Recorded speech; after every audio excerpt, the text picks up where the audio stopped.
at Medford High School. And I have also I was involved in the planning of the 2020 Martin Luther King Jr. Day celebration. Thank you. Melissa Miguel. Is she here? I thought she might not be. She's Melissa not. Miguel? She's not here, Jim. Okay. She's not. She's away All right. with a family trip. Okay. Patrick Mccabe.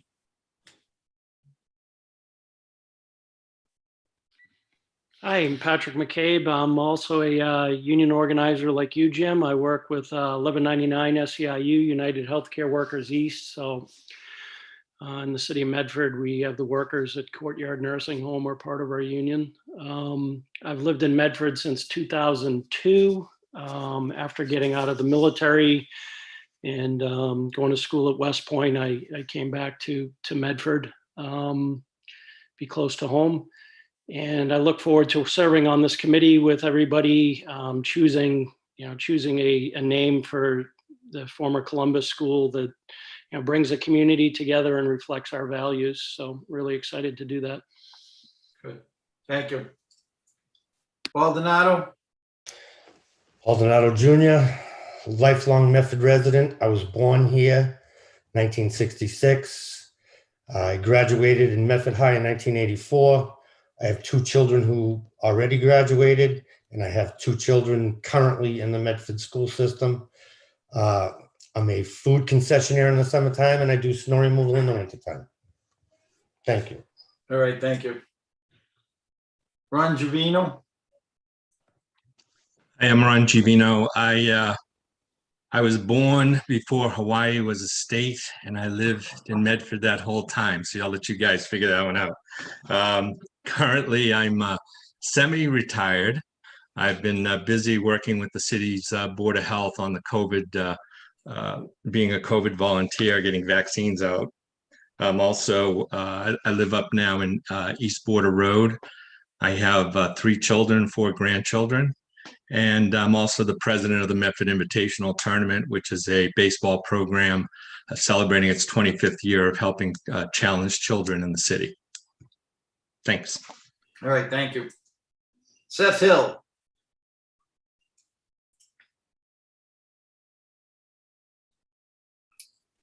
That's me. My name is Seth Hill. I live over on Henry Street. My daughter walks to Columbus every day, and I walk over to pick her up every day. We've lived here since 2010, and looking forward to finding a new name together. Thanks. Thank you. Kathy Kay. Good evening, everybody. I'd like to just say thank you to all of you for being here. I am the principal at the now called Christopher Columbus Elementary School, and I'm finishing my 9th year, and what a year it has been, as we all know. But I look forward to working with all of you to get a name that reflects the community and is a name that will just do the school proud and be something we can keep steady for the entire future of the school. And thank you again. Thank you. Matthew Hammerstrom. I think he's going to be coming late. Did I hear that? No, I'm right here. Okay. How you doing, Jim? I'm Matt Hammerstrom. I'm the art teacher at the Columbus for the last 4 years. I'm originally from California, via Los Angeles, San Francisco, and living in New York City. But I bought my house here in West Medford in '98. So I'm a specialist teacher, right? So that means I see all the kids every week, okay? All the kids. And I enjoy it a lot. I'm really looking forward to this process of renaming the school. Thank you. Caitlin Shaughnessy, maybe that was the name. I'm sorry. Is Caitlin here? Yeah, I think Caitlin said she'd be a little bit late. Okay.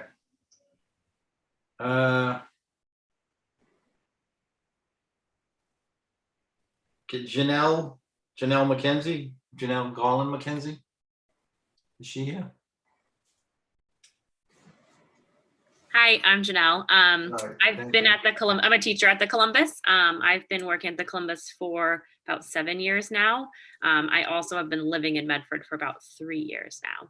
And I work with the Therapeutic Learning Program, and I'm the advisor for the CCSR, the Center for Citizenship and Social Responsibility. Okay, thank you. And Josie DeFore. Hi, I'm Josie Dufour. I live at 28 Douglas Road, and I was a student at the Columbus School from 2012 to 2018. I'm currently in 8th grade at the McClellan Middle School. Okay, thank you. All right, I want to get started. I mean, we have a job ahead of us. Obviously, everybody knows this has been a divisive thing in Medford, and I hope that we can come up with 3 names that we'll do a presentation at the end to the school committee that will help to heal Medford, bring us all back together. And, you know, I hope that there's a naming ceremony and that there's a lot of people there, that we do some good work here, and hopefully the right name comes out of this and they pick us. I wanted to read the advisory committee selection as kind of a guideline of what we're going to go by here. Pardon me, it's going to be 3 pages, so it's going to take me a few minutes here, but the individuals up to 3 selected by the school committee staff, Principal Kathy Kay, and 1 MHS student member will be announced. Each school committee member will select 2 members. You all know this part, I'll breeze through that. Participation by the Columbus School staff and students. Work of the advisory committee. Okay. At the April 26th committee of the whole meeting, a list of names submitted for consideration will be made public and forwarded to the advisory committee. A file containing emails from the community members on topics of the renaming will be made available to the advisory committee members so that the advisory committee members all are aware of the opinions and concerns expressed by our community. So everybody should have gotten that Google file with all those letters and had a chance to look through them. The advisory committee will develop criteria for evaluating the names. The advisory committee will determine the process for vetting the names, narrowing the field, and submitting no more than 3 finalists to the school committee. Press relations will be directed through the advisory committee chair, and members of the advisory committee are urged to send press contacts to the chair. Advisory committee meetings are public meetings and must follow all requirements of open meeting law. The superintendent will provide a note taker and create minutes. It is expected that the advisory committee will need to meet 3 to 5 times, and a majority of voting members will be required to reach a quorum for the meeting. The advisory committee will hold at least 1 public hearing or issue 1 public input survey to solicit feedback on the options they are considering per the charge of this resolution. At least one of their meetings. Sorry. Advisory committee members may withdraw from participation by notifying the chair and will not be counted in subsequent quorum or voting requirements. Removal of a member is permitted by a majority vote of the advisory committee. The chair will notify the remaining members of the advisory committee of the reduction in membership. No new members will be added to the advisory committee due to vacancies.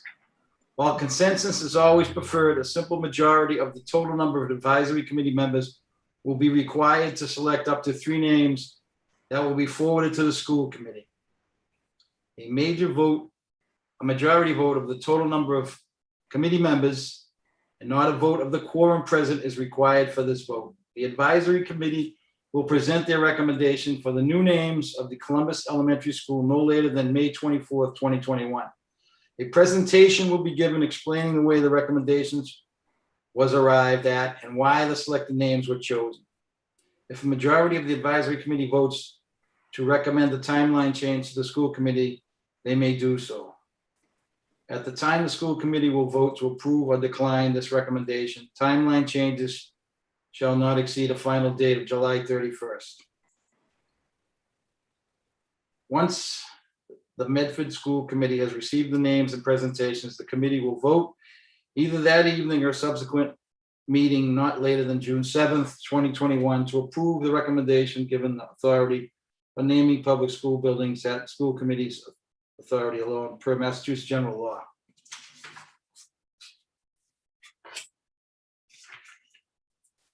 All right, so, and then I have one more page here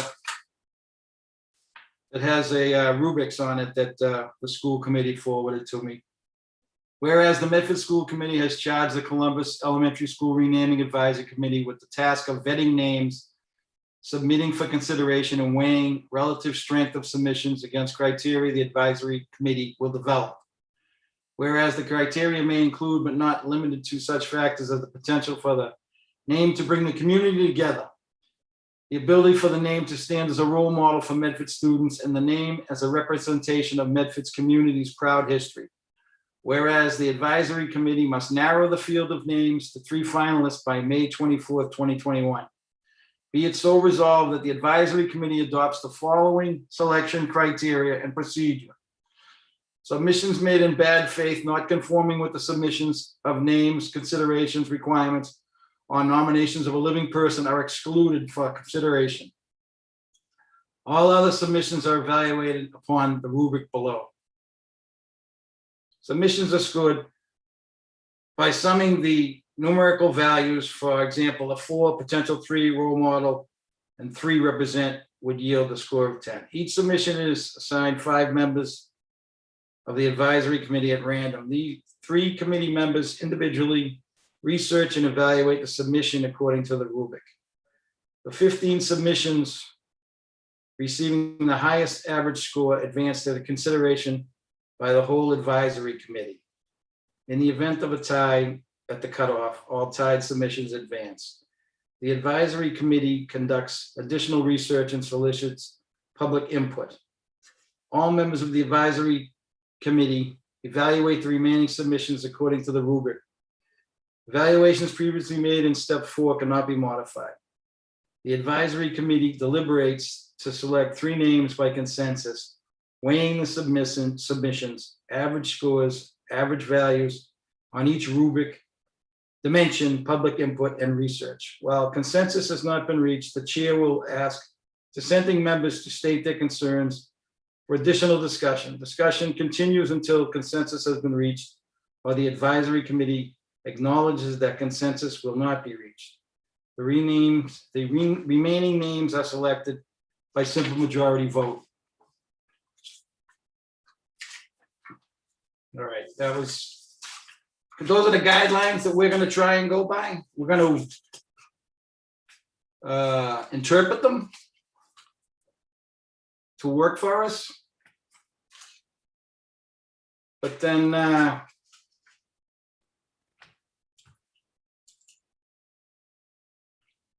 anybody get any questions on that? On those, that everybody got those pages. So, I mean, our goal here is to shorten this list first, and then we'll get into some deep discussions about who we have left on the list. And then I would imagine we would use this rubrics to break off into groups here and do some research on all of our candidates. And I ask everybody to please have an open mind and listen to each other's when we get to speaking about the candidates, that we have conversation. I know everybody has their own favorite maybe to begin with, but you know, this is about Medford. It's not about what anybody individually wants. It's what's going to be right for that school going forward. And we have an opportunity here to heal any wounds and move forward. So I have a couple things on the housekeeping here I'd like to just get. There was I saw on the agenda someone put forth a resolution, and we won't be entertaining any resolutions at this point. They're out of order. We're a subcommittee to a committee. We've been given our directive. We're not going to change our directive. We don't have the authority to do that. So I'd like to get to the list, I guess, if anybody has any questions. I had, let me say this. I had sent a list to Susan to put on, and it wasn't, it was labeled a ranking, and it wasn't a ranking. It's a tally. And it merely cut the list down from 4 or 5 pages to 2 pages and tallied up next to the name, how many submissions they received through that first survey process.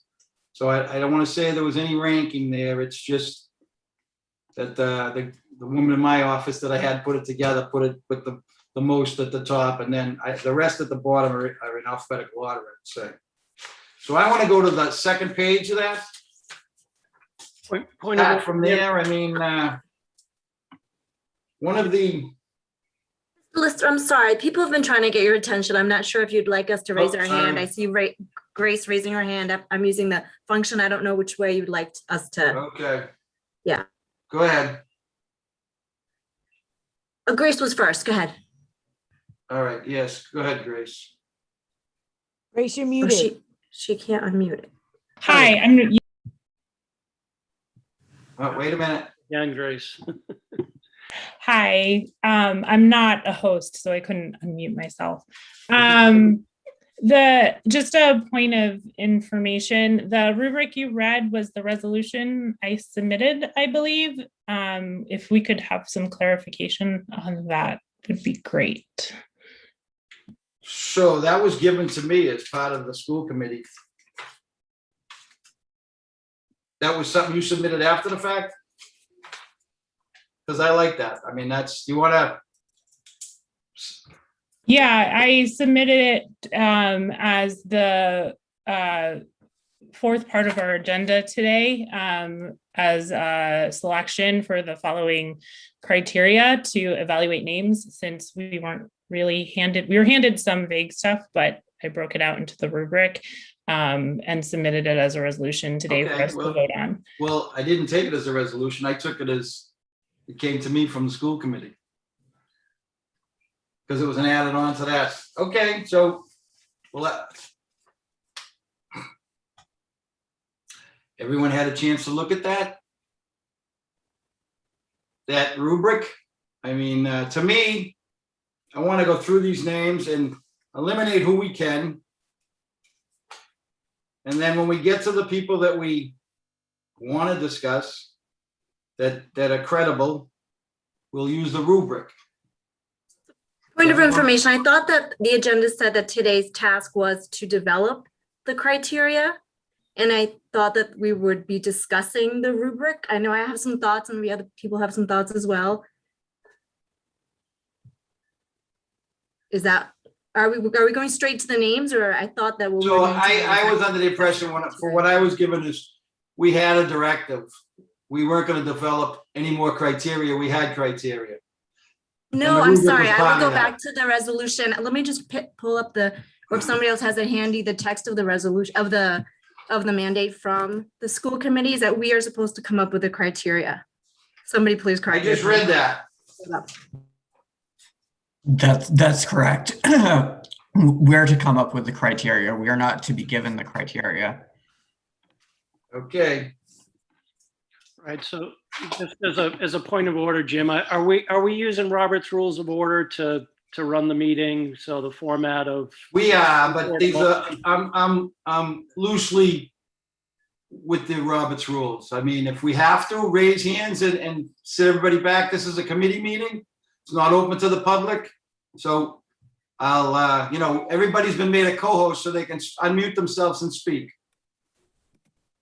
Yeah, and so I guess the proper format then would be for somebody to make a motion to. Yeah, we're gonna get to that.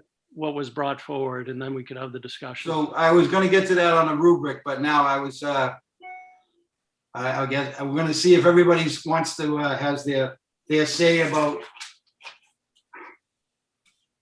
the format that we're gonna be choosing by. I mean. Point of information, please. Yes. First, this is a public meeting. I think there are a lot of people besides the committee on here.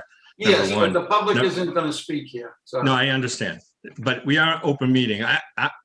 My understanding, I think Dr. Grace did a great job of coming up and getting this started by, I believe it was her who wrote this resolution. Yes. I think a discussion, this is kind of like a very big turning point of where we're going by setting up this criteria. I'd like to have an opportunity to express some thoughts I have on it.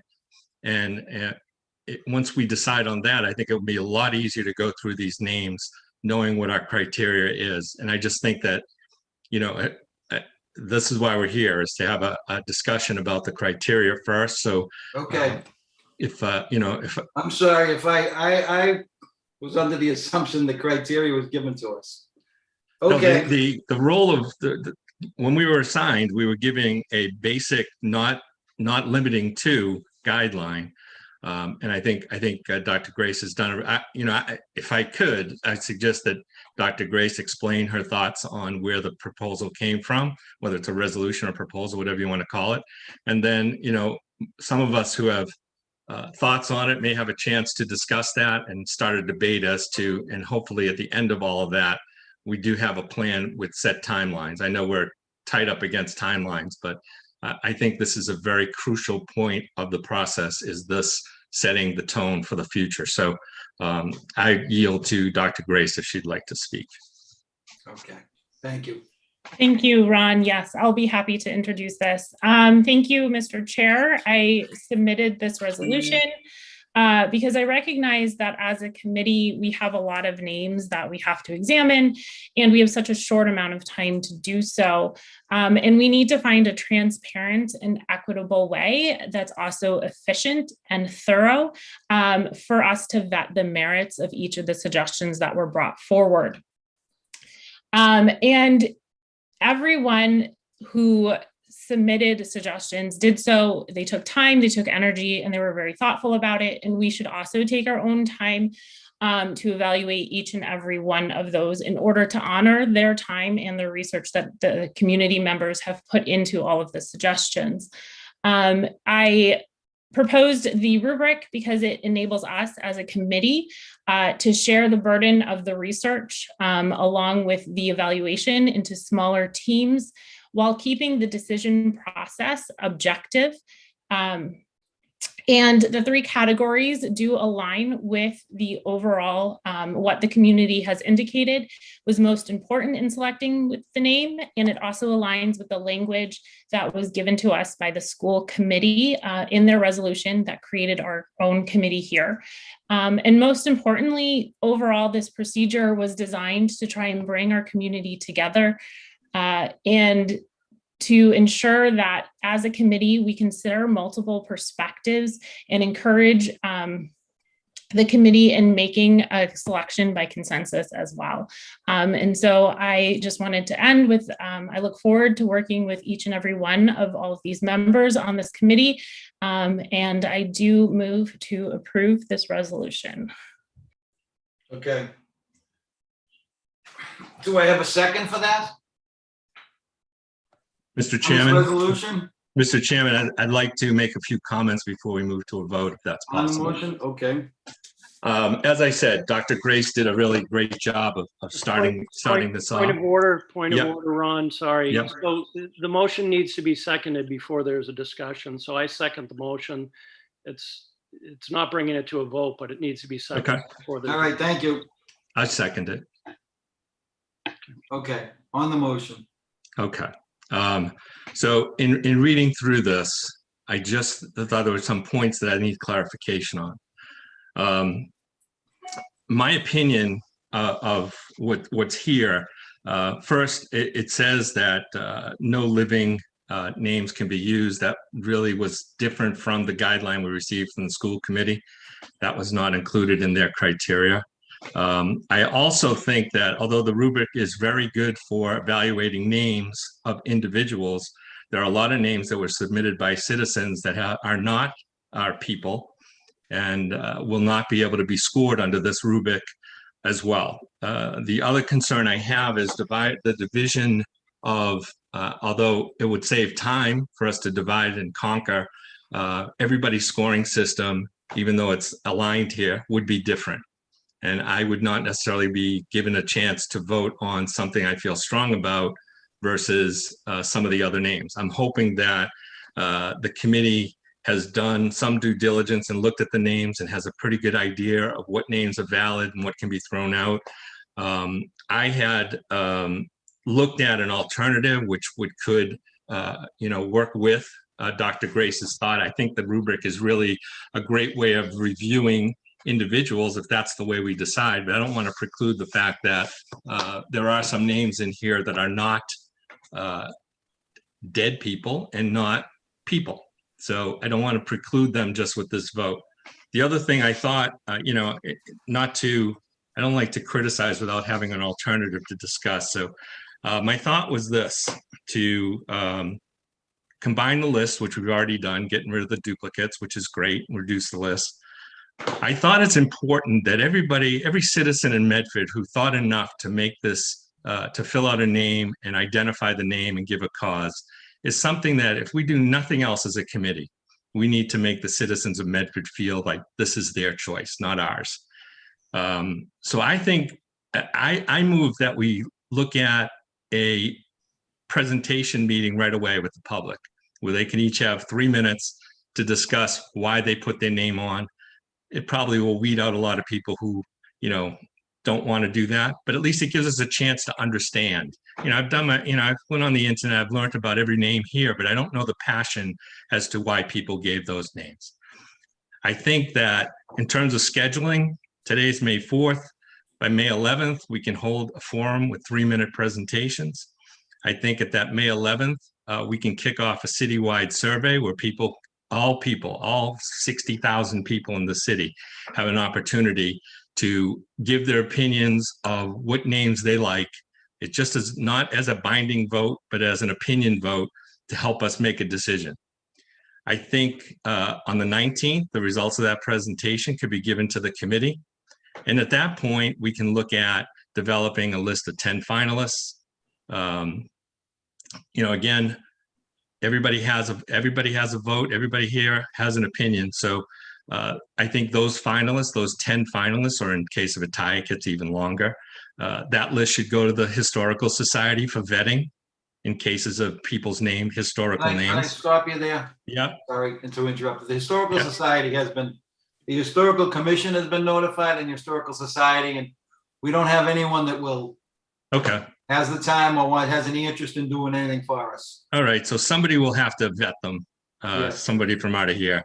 And then on May 21st, have a final open forum for any citizen to give a comment on the finalist. I think at that point, we'll have enough information given from the city, plus our views, plus our conversations. Again, on the 24th, we can have our final debate and vote. I do want to, my goal would be that we all, 23 of us, come up with one name, not 3 names, one name in unity that we all agree to present to the school committee. So it's a real true vision of what the citizens of Medford are looking for. I think Dr. Grace has given us a great start with this. I just think that there are some pieces, and the way we evaluate things going forward, we do need to agree on some kind of a plan. And bottom line is, you're all going to be responsible for the name you pick, and you all have your history and criteria from where you come from. So that's my thought. I have it in writing if you want to see it, but that's my thoughts. I have a question of privilege. I'm sorry. Who's speaking? So I am Seth. As a question of privilege, just because we're starting into discussions that might take more discussion. I just kind of wanted to go through some of the tools that Zoom actually has to facilitate that discussion that maybe people aren't as familiar with. Down at the bottom of the screen is a button called Reactions. If you click on that, there's a way there to raise your hand. And raising your hand will, on the side, make a list of people so that Jim, as our chair, you can go down in order of folks that might have something to say. And we wouldn't have to necessarily raise our hand like that. And from as we discuss more of both Dr. Grace's rubric, as well as Ron's ideas and theoretically more ideas to come. I think we will need some facilitation with some more parliamentary rules as far as, we have a motion on the table. We're discussing that now. There are friendly amendments, those types of things. So we'll just need to be able to facilitate that. Okay, thank you. Anything else on the amendment? Just a point of information. I wanted to address one of the issues that Ron brought up with some of the names being suggested not being actual people. It is actually accounted for in the resolution itself, as they will be evaluated simply by example, since they won't necessarily be able to fit within the rubric because they are not people. So I just wanted to point that out.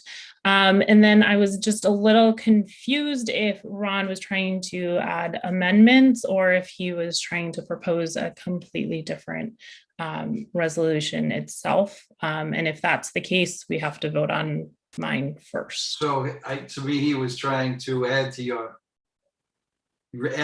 rubric. I mean, we're talking about using the rubric, but then adding additional language and dates of presentation to it. So I would imagine we would vote on the amendment first. We want to add that. And then we'd vote on the rubric. Just a point of information. I'm new at this, so I did not get on the agenda with this item. And I don't know whether it's I just presented it because I wanted people to understand that there's a 2 points here. And again, if Dr. Grace could clarify, if I'm calling it the Mystic School, how would I score it versus one of the people that is being named at? How would I follow that criteria so that a number 4, if I rated number 4 for ABC person, how would I vote number 4 for Mystic and give you a ranking of that? That's where I'm kind of confused. They would be separated out so that those that are not by person are rated by the example that they set and how they represent the community and their proud history versus actual person or group.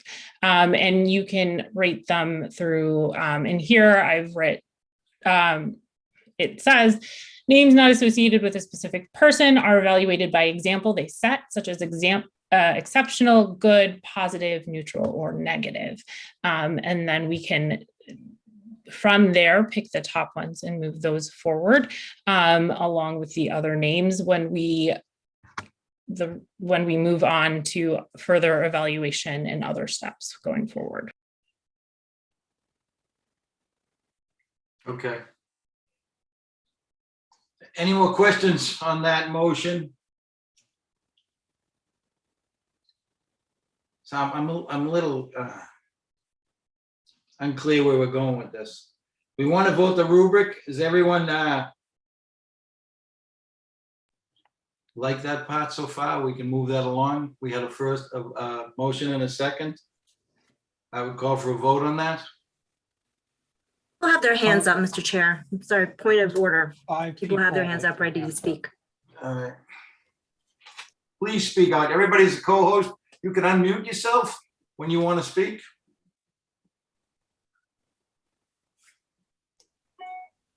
This is Hendrik. The motion that Ron suggested actually doesn't match up with what the school committee sent in their original resolution of what the work is that we're supposed to do. We're supposed to give them 3 names, and then they're the ones who choose which of the 3 names Correct. are the one that is put forward. Point of information. If Go you, ahead, Matt. if you read the directive from, I know it's confusing, I agree too, but if you look at the bottom of the charge that they gave us, it says up to 3. We may present name hyphenated names. So I do believe that either we get clarification, which they've already voted on it, and it clearly says up to 3. All right, it's up to 3, but clearly we could give 1 if we come down to it. But I don't, let's go slowly here and let's work towards this. You know, let's not make that an issue here. I mean, we're gonna do our presentation at the end. I would hope that we get 3 names and we do a presentation on those 3 names and they make that decision. I mean, we've got to do our homework. There's clearly a lot of names on here that, you know, I know people just sent some names. I mean, some of them don't belong on here. But we need to figure out a system to work through that and get it down to a shorter list. So I'm looking for a motion here. I have a motion for the rubric. I'm Go ahead. sorry, Jim. I just wanted to finish what I was saying before the point of information. I think that any chance to open this up to a zillion people spending 3 minutes is going to open a can of worms that none of us here that have jobs or families want to deal with. It will be absolutely interminable and people will not stay on topic. And I agree. we just don't have the time to listen. Once we have, you know, a small list, we can get people's feedback via survey. And I think that that's the fastest way forward. We really need to get past this moment in Medford, I think. I think everyone can agree with that. Jim? Mr. Lister? Go ahead. Okay, so I'm curious if we pass this rubric, which I think is really well vetted out. I'm just curious about number 4. So if we pass this rubric, number 4 says each submission is assigned 5 members of the advisory committee at random. Who's going to do that? How's that going to be accomplished tonight if we pass So I would think that each person on that would break up into 5s and each person would fill out one of these rubrics. And then would have the discussion within those groups. But I would think that we would collect them individually and just, you know, average out a score and then discuss them. I would also, this is after we've narrowed this list down. And then the opportunity for everyone to speak. If you want to speak passionately about one of these people, one of these submissions, then we should hear each other and let each other speak passionately about them so we can hear the other person's opinion. But yeah, so I saw that the 5 people, and I don't know how that in a group would work for us. I think that it would be individual sheets for each person. And then So we'll does talk. that mean we strike this number 4 out of this rubric? If we kind of vote on it? If we vote on Mr. Chair, if I may. Yes. Seth Hill speaking. So right now we have a motion on the floor to discuss the resolution as presented. From my understanding of what we're sort of faced with at this moment, Dr. Grace may or may not accept what I guess could have been a friendly amendment from committee member Giovanni. I think that in itself is solely Dr. Grace's position as to whether or not we do that, or she allows that, or takes it, and then we discuss that inclusion or not. Well, yes, she could take it back and make the change, or we could vote an amendment onto that before we voted back, before we pass it. Okay. So, Dr. Grace. Yes. On the five, I, on this, yeah, number, I'm sorry, are we talking about the number 4? The yes, each submission is assigned random? 5 members of the advisory committee at random. And the question was or it was requested to strike that. Well, walk us through your idea. Oh, the idea.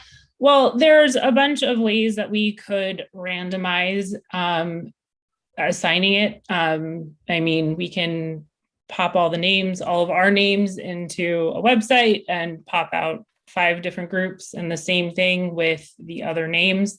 So it's random, and we don't have a selection or preference as to what names each committee gets. That would be my suggestion on how to do it. It seems fair and the least biased way for us to form our groups, so that we all are forced to work together and to evaluate these names and have these discussions needed. So out of each group would come 1 submission to this rubrics. Out of each group, everyone rates all of their names, and then we pull them all together and see from there all of the scores. It's important that we see all of the scores from everybody, not everybody submitting just the top ones that they have. Everybody submitting scores, not a group average coming out of a group. Correct? That's what we're trying to clarify here. Oh, sorry. Yes. Yes, we could, all individually do it. I think we should have individual and group averages for that, just so that we can see how the breakdowns work as well. Okay. Anybody with anything else on that? Well, I did, Mr. Chair. Go ahead. Sorry, Laura, I was just going to clarify. So would we be meeting in those small groups, or is it really individual work? So is that small group work in terms of reviewing our ratings of those names? I would leave it individually up to that group around your schedules as to how you all decide to research the names, and then have those, if you want to have the discussions, or if you're just rating them on your own, to do that. But we have a lot of names to go through, even if we cut down some of that list tonight, and they're going to need to be researched and vetted in some way, shape, or form. So if we all share the work across the board, and we can make all those files available to everybody, so we can see what everyone has collected on each of the names as well. Okay. All right. May I add something, Mr. Chair? Yes. Thank you. So I also just want to thank Dr. Grace for putting this really, really thoughtful and helpful rubric together. And I only have a few thoughts, some of which have already been mentioned. In terms of the groups, I'm not sure the open meeting law allows us to meet 5 of us at a time without doing it in an open process, right, Mr. Lister, Mr. Chairman? I don't think we're allowed to do that. So we would either have to do it individually. We are, as long as there's not a quorum. Oh, okay. Open So 5 is meeting not a constitutes quorum. the quorum of the group. Okay, thank you for that. So I also had a question like Ron Javino about how to score names that are not people. And my idea is, as I guess a friendly amendment would be, that we tweak the language a little bit in the second and third rows. So I think the first row, in terms of the potential to bring the community together, fits perfectly with both people and names or words.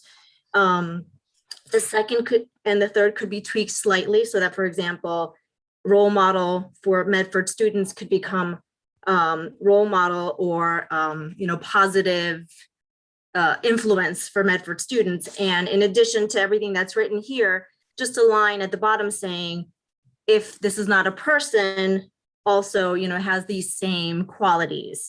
I think we could tweak that language. I don't know what the best way to do that is in terms of today's meeting. I'm happy to write it in the chat and we can discuss it as a friendly amendment. I did not bring it ahead of time written out. And the same for the third row, which represents Medford's community proud history. Obviously, a name or word will not have lived in Medford, but it could have a longstanding connection to Medford.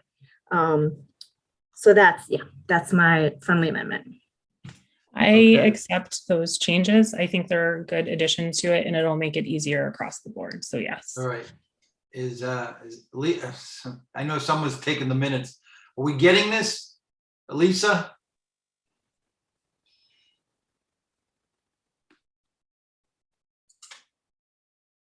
I don't hear.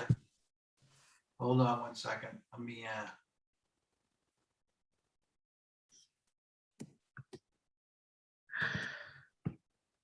Lisa. I don't see her. It just said she was a co-host. She'd be able to I answer couldn't that. unmute. Can you hear me now? Yes. Can you hear me now? Yes, sorry. Are you getting this? These amendment changes? Yes, I can, yep. If somebody, what we usually do in school committee, if somebody puts forth the motion that they email it to me later as properly worded, so that I don't put words in somebody's submission. So if people can do that when you do submit a motion, at the end of the meeting, if you can email it to me, that would be helpful, and I'll add it into the. We need to read it back so we can finish voting on this motion. Right.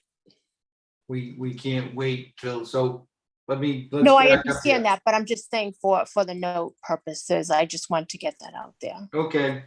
So if Grace wants to reread her motion, and then Patrick is seconding the motion, and then you can take the vote from there, I will take down the vote. Okay. So Grace? Now she has those amendments that Laura added, so Yeah, I don't number know if she 4, has that added. So she should probably do that before she reads it, so that everybody knows what they're voting on. Correct. So Grace? Sorry, Grace. Yes. Hold on, let me pull up the document. Okay. So you would like me to read the entire resolution? No, I think we can go to number Probably 4. should for public record purposes. Okay. This is a public meeting. Yes. Okay. All right. So the entire resolution states, whereas the Medford School Committee has charged the Columbus Elementary School Renaming Advisory Committee with the task of vetting names submitted for consideration and weighing the relative strength of submissions against the criteria the advisory committee will develop. Whereas these criteria may include, but not be limited to, such factors as the potential for the name to bring the community together, the ability for the name to stand as a role model for Medford students, and the name as a representation of the Medford's community's proud history. Whereas the advisory committee must narrow the field of names to 3 finalists by May 24th, 2021. Be it so resolved that the advisory committee adopts the following selection criteria and procedure. 1, submissions made in bad faith, not conforming with the submission of names for consideration requirements, or nominating a living person are excluded from consideration. 2, all other submissions are evaluated using the below rubric. Potential to bring the community together. Number 4, significant to multiple historically marginalized groups, not polarizing. 3, significant to one historically marginalized group, not polarizing. 2, significant to most of the community, not polarizing. And 1, polarizing marginalizes some community members. The next line, role model for Medford students or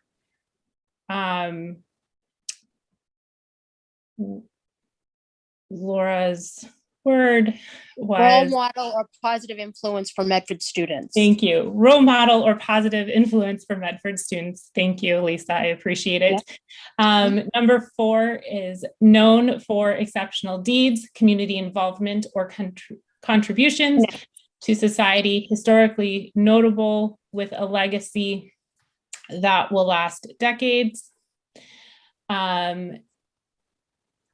3, known for good community deeds, involvement, or contribution to society, historically notable, known character concerns. Also, if it's a place, just known for the community. 2, known for positive deeds, community involvement, or contributions to society, known character concerns, or naming issues. In general, just a positive place. And then 1, known for community involvement and contributions, known character concerns, whether major, example, criminality, depravity, or oppression, or minor. And then all of those are with Laura's amendments. I think Clarifying Laura- language to Rose's 3 and 4. Yeah. Yeah. Okay. And then the last one was represents Medford's community's proud history. 4, lives in Medford with Medford specific reputation or known for Medford if it's a place. 3, lived in Medford without Medford specific reputation. Known to Medford. Number 2, did not live in Medford specific reputation. 1, has never lived or visited Medford, reputation not specific to Medford, or place that's not specific to Medford as well. And then number 3, submissions are scored by summing the numerical values. For example, a 4 potential, 3 role model, and 3 represents would yield a score of 10. 4, each submission is assigned to 5 members of the advisory committee at random. These committee members individually research and evaluate submissions according to the rubric. 5, the 15 submissions receiving the highest average score advance to consideration by the whole advisory committee. In the event of a tie, the cutoff, at the cutoff, all tied submissions advance. 6, advisory committee conducts additional research and solicits public input. 7, all members of the advisory committee evaluate the remaining submissions according to the rubric. Evaluations previously made in step 4 cannot be modified. 8, the advisory committee deliberates to select 3 names by consensus, weighing the submissions' average scores, average values on each rubric dimension, public input, and research. 9, while consensus has not been reached, the chair will ask dissenting members to state their concerns for additional discussion. Discussion continues until consensus has been reached or the advisory committee acknowledges that consensus will not be reached. And 10, the remaining names are selected by a simple majority vote. Okay, and what was number 11 that we wanted to add? Someone made a motion for number 11 as a change. Was it the living person or not a living person? I don't know, that's in the chat somewhere. That's back up at the number 1 that was has Oh. living or nominating a living person or excluded from consideration. And I think we need to discuss that, whether we're going to eliminate that or. Yeah. Any discussion on that, living person? So point of order, Ron presented an amendment to eliminate the living person portion, and there was no second that I've heard yet. Yeah, sorry, correct. Second. All over the place. I will Sorry? second that. I will second that. To, Remove the living person restriction or non-living persons. restriction. okay. All those in favor of removing the living person restriction? Yeah, I'm gonna have to do it hands, yeah. Is there a vote button? No. There is a thumbs up, or there are checks and X's in the reactions down Okay. below. Okay, thumbs up. Oh, checks and X's. We'll do the checks.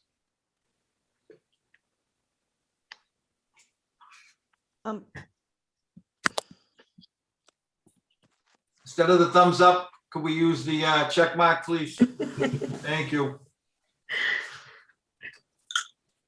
Point of information, somehow I do not have a check mark. Neither do I. Neither do I. Neither do I, nor can I raise my hand. Your versions of Zoom. I don't know why that is. Bree here. Just do it. Mr. Chair, if I may, I have a question Yes. for Grace. Before we do a check or an X, I wanted to understand more about why the living person restriction was there. So we're taking out the living restriction person. You know what, that's what this vote is for. That they don't, right now, the living, that says the person has to be, that says that if this is a living person, they're excluded. Right. And we just voted to say that that's not one of the exclusions, that it could be a living person or. Oh, that it could be living person. Is that, Right, yeah. And I wanted to understand more about why we would have excluded living people originally? Can we hear from Grace on that? Yeah, I want to hear from Grace on that. Okay. So the living people was excluded just because people, there are, because even if a person is alive right now, they have presumably a lot of life yet to still live. And it puts us in a weird position. I think if for whatever reason something does not go well in their life, for us to then have to potentially come back and address the issue again. There isn't a full history yet. Not saying that it would happen, but there's always a potential for things to shift in a manner that we don't see yet as a committee because they haven't lived their life fully yet. And hopefully they have a long, filled, wonderful life. But there always is that risk. And as a way to try and reduce that and to not put us as a community in this place again, where we have to come back and try and rename the school. So that's why it was there. And that was kind of the reasoning behind it. I think that when you memorialize someone's name, generally it's taken that the person is no longer here, that when you memorialize them by naming a building after them, I mean, that to me is that intent, that, you don't name a building after, right, as Grace said. But I may be wrong. Do we have a sense of how many living people are on our list? I'm just curious. There might be a dozen, I think. I mean, I'm not sure. I've had looked at some of them. I'm not weighing in one way or the other. the McGlynn school was named after Mayor McGlynn's father, correct? Who was living at the time, so. Yes. There is precedent. Oh, it has been done, definitely, but in most cases, it's when you memorialize someone's name, they're no longer of this earth. Another point to add on is that considering the fact that we're here to change a name that was already done before, to base what we name this, or what we change the name to based on what has already been done, does not necessarily make sense. Yeah. I would agree with that too. I guess my trouble with voting on this is that I see both sides of it, in that, like, yes, they don't have any more story left to tell. They're easier to vet, if they are past, but, naming them after someone who is alive and then potentially having to go back later is also that example of knowing better and doing better.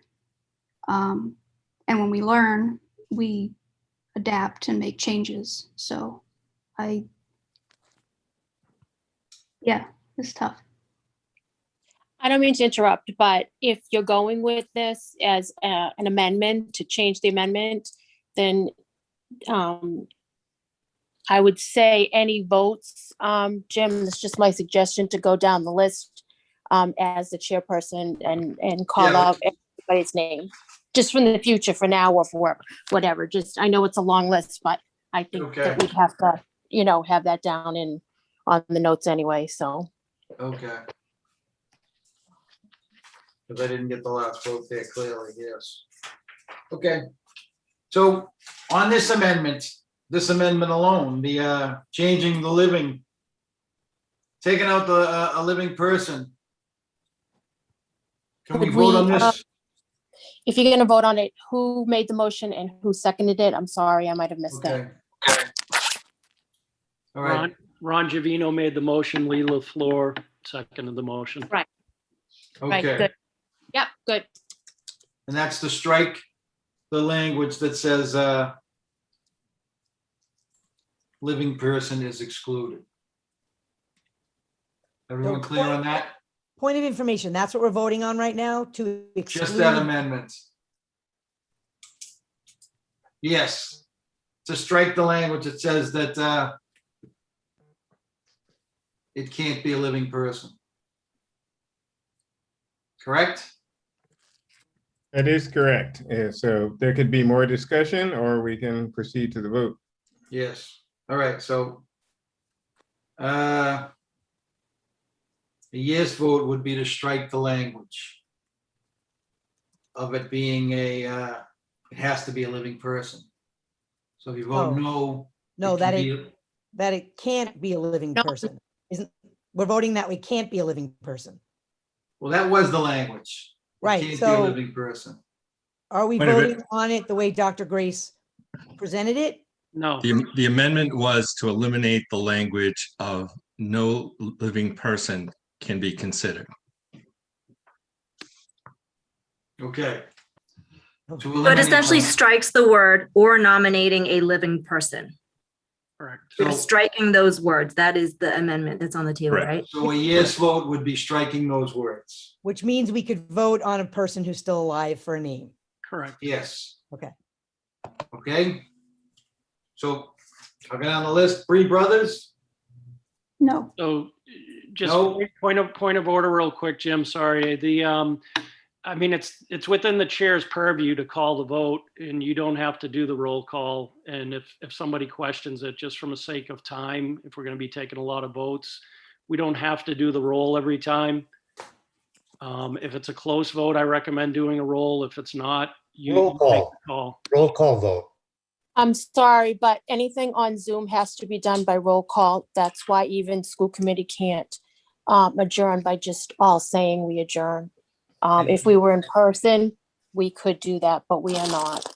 So everything does have to be a roll call vote, even to thank you. just adjourn the Thank you. meeting. Okay. Thank you for clarifying that. Bree Brothers? No. Dan Puccio? No. Erin Genia? Sorry. No. Beth Fuller? sorry? No.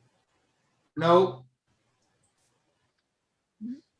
Grace Caldera, No. Henrik, No. Jim Lister, no. Kenneth Mallon, No. Kristen Scalisi, No. Laura Rotolo, No. Leroy LaFleur, No.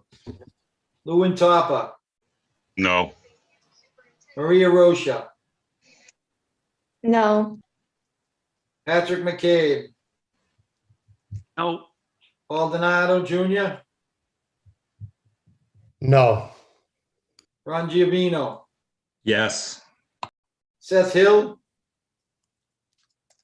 No. Kathy Kay, No. Matthew Haverstraw, No. sorry. Stroke. Janelle Garland McKenzie, No. Josie DeFore. No. Okay, so majority there, everybody heard that. And Mr. Chair, Caitlin Shaughnessy has joined us, just so you're Okay. aware. Okay, Caitlin, did you hear the whole topic we were discussing? Have you been here for a while? Yes. Hi. I'm voting no. Okay, Thank you. thank you. So, to clarify it now, it has to be, it's a living person is not to be considered, okay? Okay. All right, on the other amendment, on, I believe it was number 4 on the submission, is assigned to 5 members of the advisory committee at random. Did we have other language there we were gonna put? Mr. Chairman, Yes, I'm wondering if Dr. Grace would amend that segment to allow that each one of us vet our list and come up with next meeting with our 5 top and work through it that way. It seems like getting committees and subcommittees together in the interest of time. I would imagine that everybody's looked at the list, has vetted their own list, has done some research prior to this meeting. I'm asking that we may amend that to everybody being charged with bringing their 5 top and compiling that list for next meeting, as opposed to going through the distribution. And I also think we should adopt the rubric as our guidelines for individuals. But, I just think that I don't want to get Vito Corleone's name and trying to. no, I agree. Right. I agree. And I was trying to get to that point and then go to the list later on today and work through and take off. There's some, nonsense names there that we all can identify. And then if we agreed that we aren't taking any living names, we could remove them. Yeah. I'm just curious what Dr. Grace has thoughts on that idea. Yes. Grace, you're muted. Sorry, point of information, maybe. The first part of this does allow us to go through and take off names to begin with off the top. As to amending number 4, I am inclined to say no, just because it would do us well as a committee to have a paper trail with our research from each of the committees, from each of the smaller groups aligned, so that we can also have that available, not only when we do our presentation, but if the public wants Well, it. I think it's each submission is the part that we're in question here. We're trying to shorten the list and then get it down to a short list of submissions that we put Yes, through the rubric. so it would be each submission after we've already gone through. Oh, no, I see what you're saying.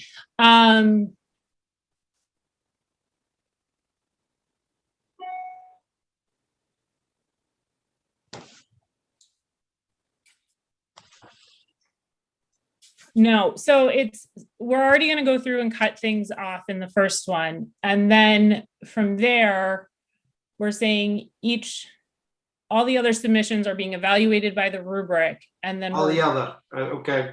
right? All other submissions are evaluated by the rubric below. And then those are the submissions that are also assigned to 5 members at random. or Okay. in the smaller groups. Just point of information. Again, I agree with your process. I'm just, in terms of a paper trail, we'll all be bringing our paper trail because people will understand which each 23 of us has elected as our top 5.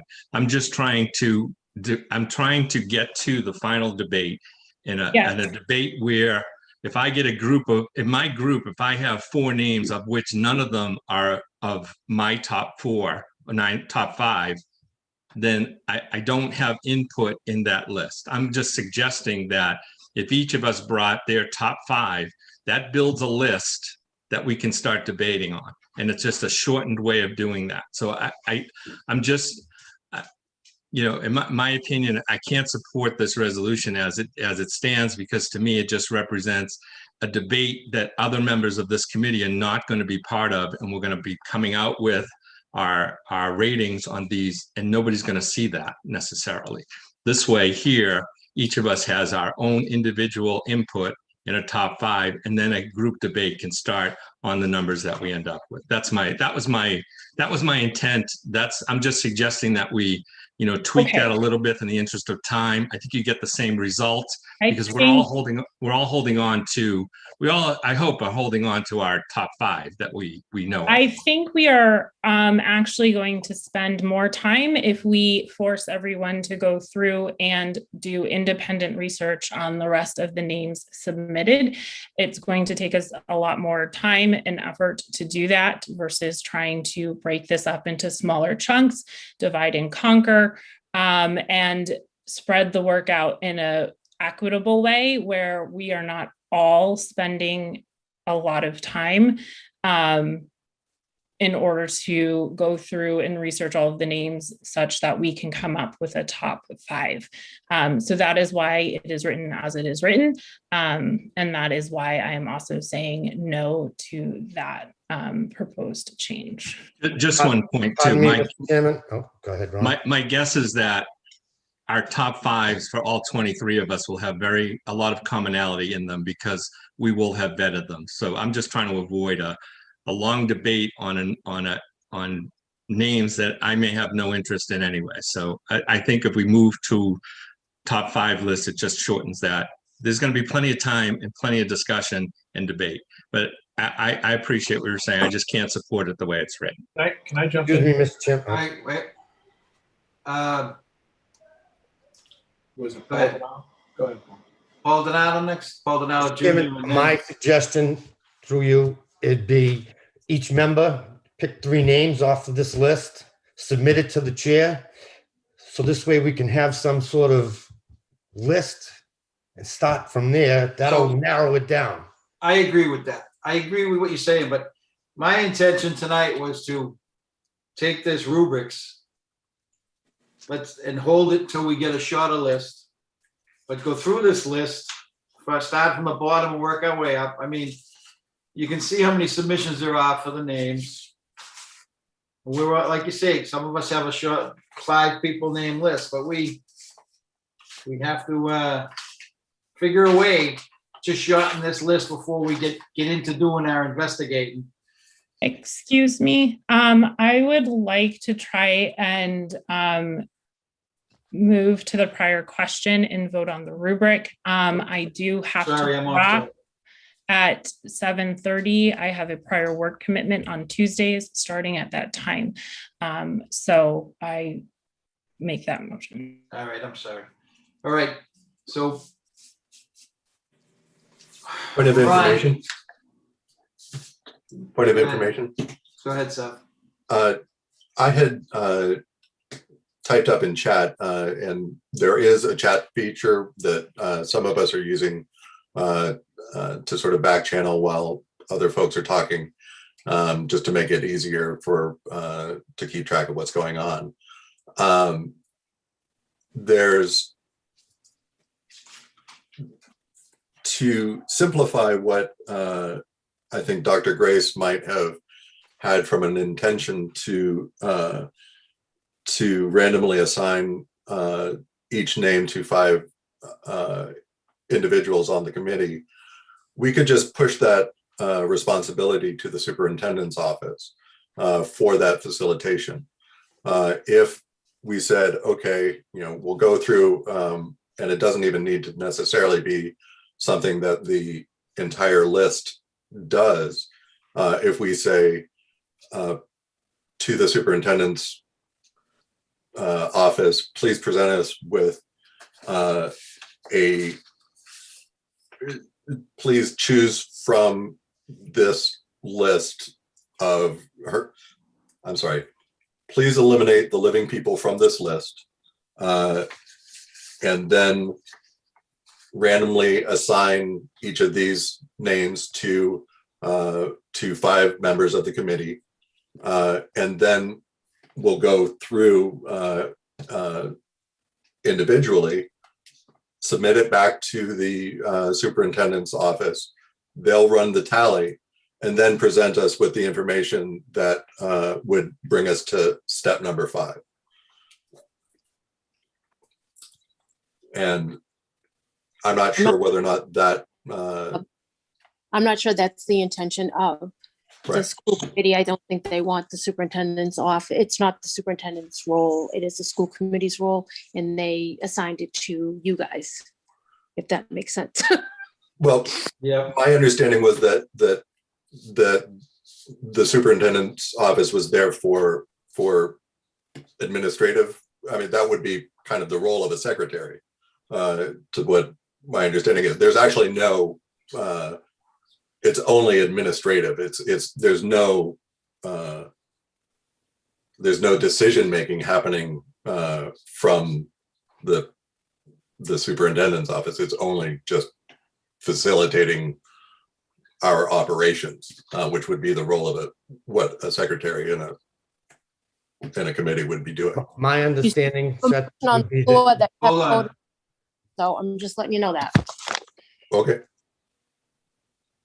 my understanding Somebody is has their hand up.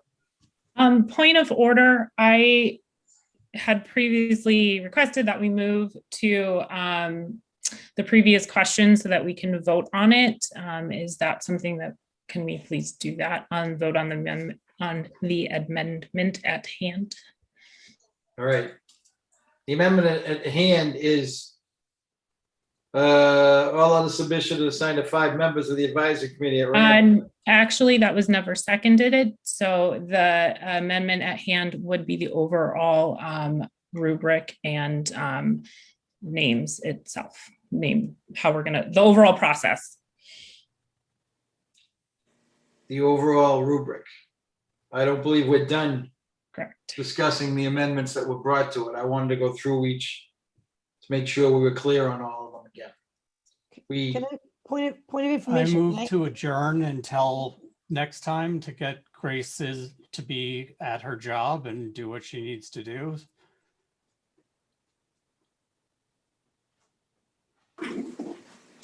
There's a motion on the floor. The motion is Grace's original resolution, which was seconded by Patrick.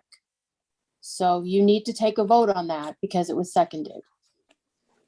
Okay.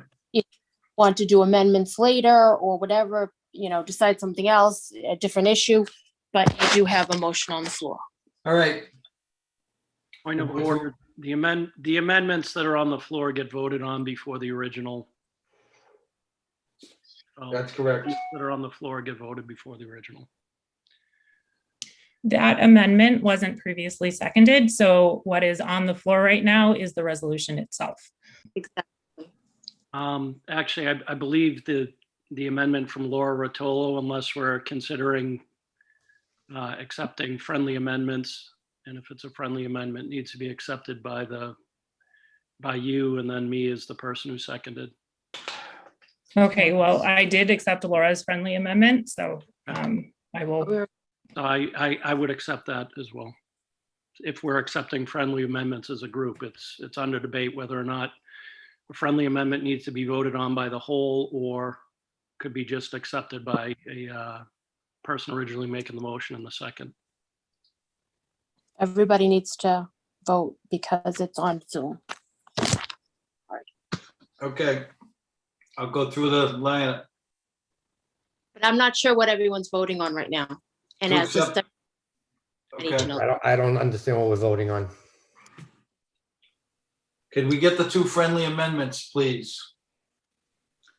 I just begin with mine. So my friendly amendment was to add clarifying language to rows 2 and 3 relating to submissions that were not names of people, but were instead words or terms. If we need specific language, I've just been typing it up so I can read that in now. Please. Okay, so this is my friendly amendment. If you will just follow with me on the rubric, in column, we're looking at row number 2. In column 1, it would read role model for Medford students or positive influence for Medford students. Lisa, Ms. Evangelista, let me know if I'm going too fast. Column 2, I'm sorry. We need to know what they're voting for. I'm Did you sorry, hear can you what- repeat that? I want you to say the amendment so people can second it and vote on it. I don't have to word until after the fact. Got it. Okay. So we're still in row number 2, column 2. We would add the sentence, if not a person has a historical significance that will last decades. Column 3, we would add the sentence, if not a person is historically notable and has no known negative properties. Column 4, if not a person is perceived positively. And column 5, if not a person has negative or harmful connotations or history. And then moving on to row 3, the first column stays the same, represents Medford community's proud history. The second column, we would add, if not a person has long-standing ties to Medford with positive history. Column 3, we would add, if not a person has ties to Medford without negative history. Column 4, add, has no ties to Medford and no negative history. And column 5 has no ties to Medford. And that's it. Okay, and that was a friendly amendment. So did somebody second that? Patrick second that? I can second it if you need it seconded. Okay. Now you have to. We're gonna vote on that, the amendment? Or You have where to was do the it. friendly amendment? She accepted it to her original. Do we have to vote on it? I don't. If it's accepted by the person making the motion in the second, it's your call, Mr. Chair. So we're not gonna vote on it. We're gonna go back to the motion now. Was there another amendment that we wanted to clarify? No, I believe we were at the amendment itself, or the resolution itself. There was nothing else. Okay. Point of information, can I ask a question? Yes. So, Dr. Grace, if I'm understanding you correctly, and I'm not sure if I am, I think what the suggestion you're making is that we take off the names of the people who are still alive, and then we would come with a list of names that we would then use the rubric and take our top 5, and then come together from there and then assign people to vet those names to make sure that there's nothing we have to worry about. The list would be anything that's bad faith, not conforming, and not living would be removed. Then we would go ahead and assign the rest of the names to smaller groups of 5 members. They would be randomly divided up between everybody. Everyone would then research and do their own scoring according to said rubric. We come back together with all of those numbers and we take a look from there. Okay, thank you. I understand now. Thank you. I think the shortening of the list we would do as a group. But all right, let's Everyone in favor of this motion? To accept this resolution? I'll go through reading the names one at a time. Motion seconded by Patrick, amended by Laura. Correct? Yes. Thank you. Okay, Three roll call. brothers. Hold on one second. Lisa, I thought that Jim had made the call, though, that we're voting on the original motion. You're right. Okay. Yeah, I'm sorry. The amendment was a friendly amendment. We accepted that. Now it's the original motion. To accept this rubrics with the few changes we made. And now I'm calling for the vote.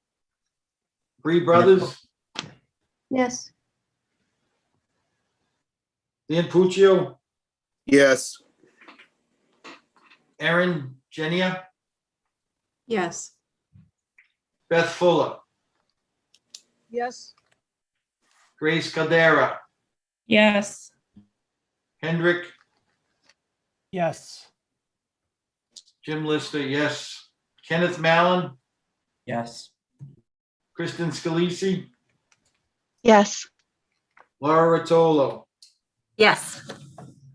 Leroy LaFleur, Yes. Lou Tapa, Yes.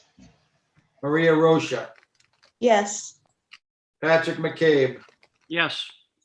Paul Donato Jr., Yes. Ron Giovino, No. Seth Hill, Yes. Kathy Kay, Yes. Matthew Haberstraw, Yes. Caitlin Shaughnessy, Yes. Janelle Garland McKenzie, Yes. Josie DeFore. Yes. Okay. Thank you. That passes. Jim, can I make a comment? Yes. So for the sake of simplifying this whole process, Yes. we're all here for a reason. We were all picked for a reason, or whether it may be, one of the school committee members put us on, or you were in the lottery, one way or another, we're all here for the same goal. I think in order to simplify things, I think the best avenue might be what Paul had said, and have each of us just pick 3 names and submit them to you using the rubric, obviously. Using that process of elimination with 3 names, sending them to you as the chair, and then opening it up for discussion at the next meeting. This So- could go on for days and days. The way I we're get going that. about And this. I've, as Ron said, a lot of people on this that submitted names have some impassioned feelings about the names that they submitted. There are some ridiculous names on here. And there are- Absolutely. So, we should go through the list and get rid of names that aren't real. But Where there did are some names. the survey of 300 people or so, where did that come from? That the people that submitted those names, where was that from? It was So put out. that was- It was sorry. put out to the community through the superintendent. Okay, the so school that was put out to the community. So I think we kind of got a pulse on what the community is thinking with those names. And I'll tell you that the first 5 or 6 names there are great. They're great starting points. But I think we, as being tasked with this, with this task, I think it might be a good idea that we all take, 3 of our top, use the rubric, and submit 3 names apiece. A point of Just keep it information. simple. I'm sorry, we just passed of the information. what we were gonna do. So with all due respect, Dan, that's what we should be doing. I think it'd be great if we could cut down this list, and then randomly assign these numbers, just like step 4. But I'm not gonna pick 3 names and just hand them to you. If I may also No, I say, agree. Okay. I One at a time, think- please. Go ahead. I think what we need to do, I don't live in Medford. I'm not from Medford. I come from New York originally. I don't know the names on this list that may be living or deceased. And so I think that's very important that for those of you in the community who might know these names, I know some of the people who are on it that are still presently alive, but I don't know all of them. So I think that would probably be an easy place to start, perhaps, for this evening. Yes. The whole point of agree. randomization is to maintain a point of objectivity, to go and just simply pick 3 names that are our favorites. Even if we do use the rubric, that's going to ultimately be secondary, at least for some, to the rubric itself, and that can become problematic. Well, we're I'm not sorry. gonna- Keep that. You've Maria. I was saying that the point of having the names that we research randomly assigned is in order to maintain a level of objectivity. To simply go through the list and pick our 3 favorites completely gets rid of that aspect of objectivity, because this is not about what we want. This is about what the Medford community wants. And so if we're not going to research not only the impact that this will have on the community itself, as in, will this marginalize certain groups or not? And beyond that, will this be a positive influence, et cetera, et cetera? It just seems like we're to just pick our 3 favorites is going against the purpose of this committee. Point of information, we've already approved the resolution, so we don't have to have this discussion anymore. We should move towards, keep the ball moving. I mean, we've already voted on it. It's done. It's time to move to. Correct. Correct. Okay.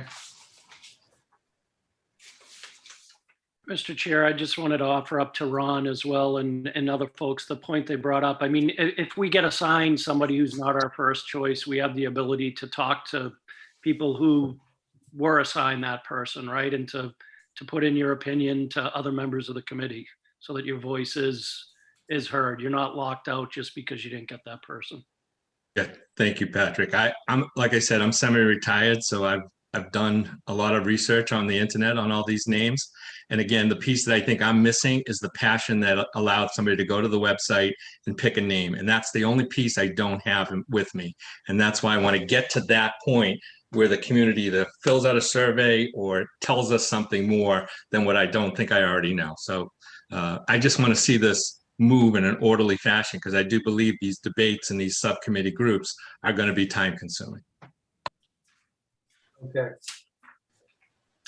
All right, to move back to this, what we just passed now, we'll go back and we could take our list out and start submissions made in bad faith, not conforming with the submission of names consideration requirements. I mean, do we want to go down the list and pull out names that were made in bad faith? Does someone want to share their screen with that list? I would just want to point out that there was one name that was submitted on the same line as Pierpoint. The name was Fanny Farmer. It did not make it onto the list because it was submitted in the same line as another name. What's that name? The name was Fanny Farmer. Yeah. Fanny Farmer? Yes. Fanny Farmer. Fannie, Farmer. I think she's on the big list, original list, but she got lost in the consolidation. I have her on the list I'm looking at. That was sent today, I think. Hold on. Jim, I had a clarifying question about the resolution that was submitted by Hendrik Gideons. So Gideons. Where is that now in terms of the agenda? What was the resolution? That's a resolution to refer to the Medford Historical Society for assistance as part of the naming process. So I've reached out to the mayor and the Historical Society, the Historical Commission has no interest and no one available to meet with us. or to do any work for us. If anyone has anybody, we'd be happy to have them come on and give us some advice, but that's the My position of the Historical understanding- Society. My understanding is that the Historical Society will help us, but they don't have somebody that is available to come to the meetings. So we need to submit materials to them in writing so that they can help us. That wasn't If the that message I is- got. If Okay. if that is no longer the case, this is what Susie Weiss expressed to me. I don't know if She didn't. this happened after the mayor wasn't able to secure somebody from the Historical Commission, or if it happened before. But my understanding was that they were willing to help. Right. The mayor was discussed, talked to Jim today, if I'm not mistaken, Jim. Yes, Yes. and there was no availability, so. Okay. If you have someone that will, Henrik, that wants to, They should Uh, contact, yes. and then the mayor, Jim through the chair. I had a Oh. point of information. It was to answer our chairman's question about suggestions made maybe not in the best faith. Kate Elwell suggested Color School, and I think it was well intended, but her description is that her 5-year-old came up with it, and she sort of just hoped it wouldn't offend anybody. I think that that's, a thoughtful way to do it, but I don't think it gets to the core of what we're trying to accomplish. Okay. I mean, so we want to go through this and make a list and then vote to take those people or those names off. We can start from the bottom and work our way up. And that would be one of them we would include, but Yes, let's do that. can we get to the list and get rid of some of these names and Mr. Chairman, I think we have nine minutes left. I'm just wondering if the same thing would be accomplished, like if this went to the small group of 5 people and they saw Vito Corleone, then they would give that the lowest grades all across the board, and then it would have a low score and just get filtered out automatically, I believe. I believe he said at the beginning it had to be public, right, Elisa? This had to be done in public? No, this is not public, so long as there's not a quorum, Paul. If there's a quorum of the committee, then it's subject to open meeting law, but a group of 5 of us is not going to meet the requirement, as I understand it. Well, I think Grace's original motion was that we would go through the names here, and then the names that weren't eliminated would then be split out randomly. Well, living or dead is easy to sort out, so Right. that we can do clerically. I think whether it's frivolous or not may be subject to a debate. So that may need to go to subcommittee, but certainly on this list are names that can be eliminated without a discussion about dead or alive, and that can move on. And then I think in subcommittee, a name like Colors would be taken care of. Sure. If I could just accelerate our process. Second from the bottom, we have a submission that says, please do not change the name. I think ones like that are also pretty easy to eliminate. I'm just scanning through now. I would like to bring up the looking at the rankings of the names. excuse me, they're not rankings, they're just a tally. The tally, yes, thank you. Mystic Elementary School has received 22 votes, and I'm wondering about Missituck was also an entry, at least 3, received at least 3, I think, Yes, votes as and well. I think they got grouped in together with Mystic. We could have discussion on that as far as, that's just the person that I had do the tally for me, grouped them together. But I realize there is distinction between the two that we would have to discuss. Yeah, so I would like to have those be separate. Yes. We cannot use the ranked list as our working list because It's not a frames- ranking. I understand, but that's what it says on the, it's an edited version of, we can't work from an edited version.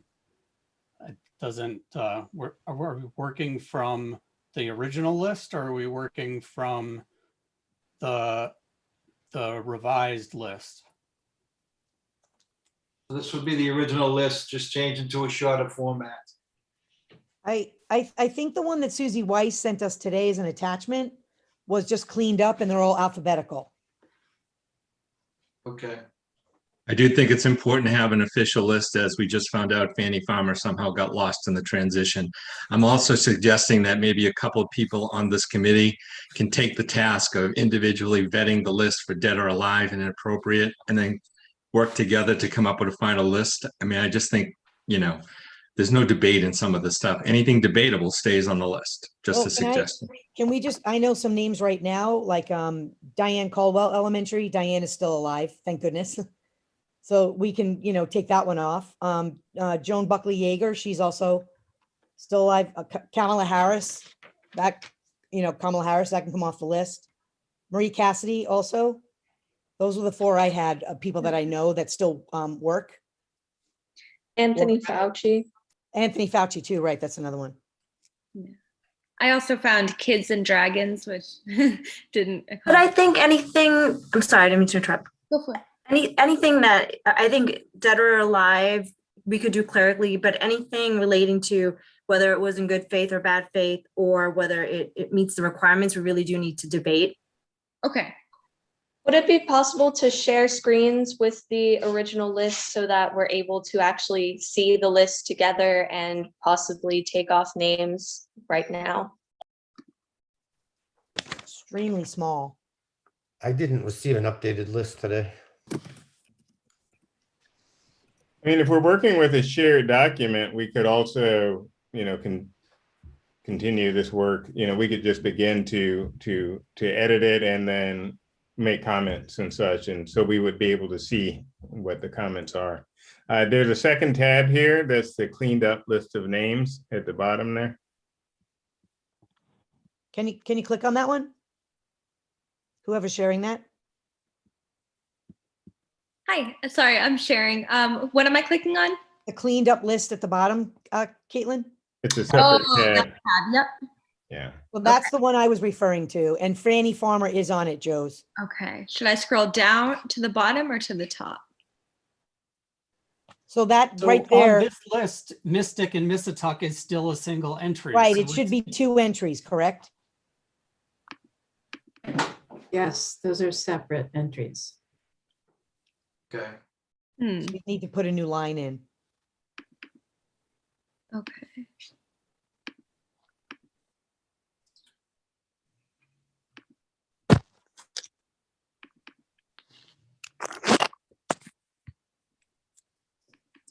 Okay, folks, it's 7:58. I just wanted to note the time. Do we know when our next meeting is? I don't think it was scheduled yet, but that's Jim's. I just didn't know if it was already settled and I missed it, sorry. Jim, do we know when our next meeting's gonna be? So Susan has Susan had put a questionnaire out for everybody, and I'll have to get back to her and see what, I think we were talking one a week. But and then after seeing the way things progress tonight, I think we're gonna request that we should request another week on the other end from the mayor. Past our deadline of the 24th, maybe get us to June 1st. Can I Just have a motion?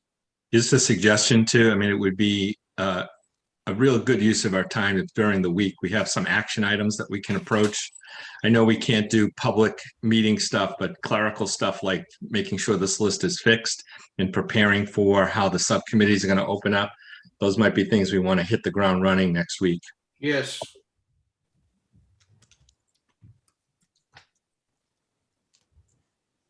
I make a motion to extend 1 week, Mr. Chairman. Can I get a second on that motion to request an extension from the mayor for another week up beyond the scheduled 24th?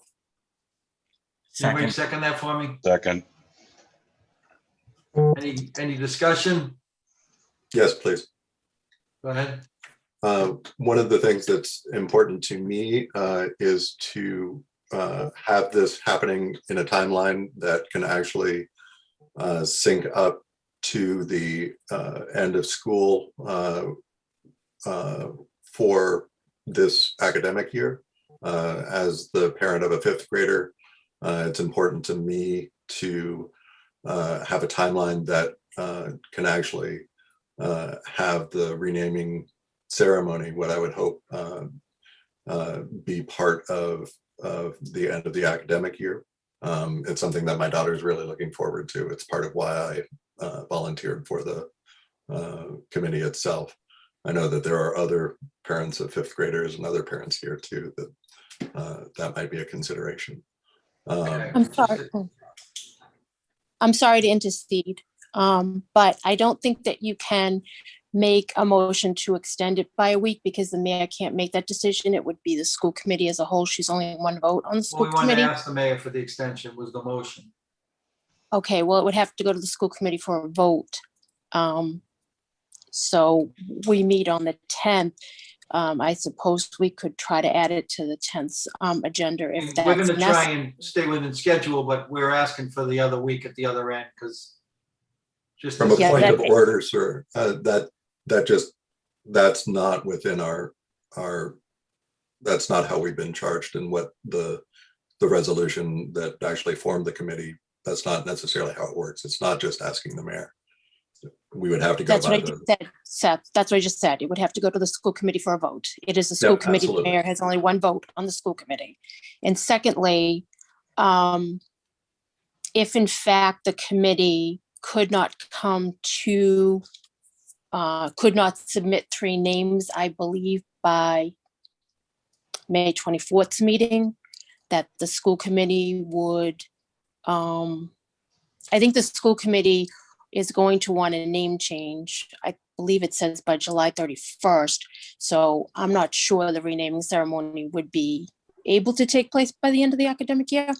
But again, that's just a pie in the sky at this point. We have a long way to go before we get there. But I know that there is a July 31st That's the final last. I'm sorry. possible. So so I think that they wanted initially a presentation by the May 17th meeting, but they would accept that presentation for the May 24th meeting if that worked better for this committee. And again, I don't know if that is helpful, and if not, then I would suggest touching base with Susie, because it would have to go on the agenda for the May 10th meeting, and the agenda has to be posted by Thursday at 4. Point of information, the resolution, it says timeline changes shall not exceed the final date of July 31st. So we can make a request, but it is a provision in the resolution to be able to change the timeline. Thank you. Whether we do or not, I don't think we need to do it tonight. But Well, I think we should put the request in tonight because it's going to take a week to get on the agenda at the school committee. yeah, my only concern is we may want to extend it 2 weeks after we get through the next process. So, I don't think we have to get it done for this week because we have till the 24th to before we have to request it. I'm just saying that we haven't even got into really anything yet. On the list, And we haven't got into the list yet. We may want to go, we may need 2 weeks. Why go now and ask for 1 and then come back again? I think we should just table that until we get this subcommittee thing going. Just a thought. I agree the way we're going right now. I don't think we'll make 2 weeks. Can I? I withdraw my motion there. I will withdraw my ask. Let's put it that way. I didn't get the motion. When I look at this rubric, I don't really understand why we're going through this process of cutting down the list in the first place. If we are all randomly assigned 5 names, 4 of them are obviously not approachable, then you rate one higher and the other 4 have gone away. You end up with 15 high ones when they're all turned in. So I don't know. And then also why we're talking about subcommittees when there's nothing on this list that says subcommittees. It all says about individual research. So we don't really have to go through this cutting down. If we use the rubric, we rate the ones we like or we think are are the best ones that we think are the best. Point of information, I do think the resolution we voted for talks about 5-member subcommittees taking 5 names. No, it says 5 members of the advisory committee at random. These committee members individually research and evaluate the submissions according to the rubric. There's no subcommittee name in here. There's got to, what do we do with that information once we get it? You get 5 names, you attach a rubric to it, you hand it in, there's 15 that float to the top. So when people say submitting 3 or 5, there's none of that in here. Okay, there's 15 that rise to the top. Step 5 is 15 names. That's what it is. I mean, so it's all laid out there. We don't have to spend time, eliminating, all these people. We don't have to. If you're going to get something like Dragon School or whatever, you're obviously in the rubric going to make that really low, right? And if you get George Stearns, maybe you'll make it up a little bit higher.